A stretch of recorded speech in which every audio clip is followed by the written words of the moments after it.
ka. Nagtanong ako, sabi ko, kaya mo nang umuwi. Kasi kapag di pa ako nagtanong ng gano'n, ako sanay.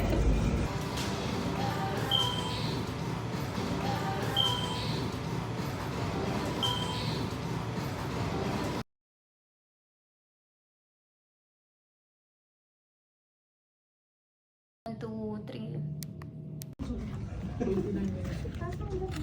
Sir Jun, tatanggap sila bukas na PASA, na application. Oo. Tapos na daw ang cut. Pero kasi nagtatanong niyo para kumpirmado. And this one. Tatanggap lang pero iba na date. Sir Jun, pang next year na yung date. Yung... Pag nag-PASA. Tatanggap niyo naman yung business? Hindi na. Pag ka lang, wala na si PASA. Thank you. Mas naman daw pwede. Kasi kasama ba yun sa... Wow, ang ganda. Tingin.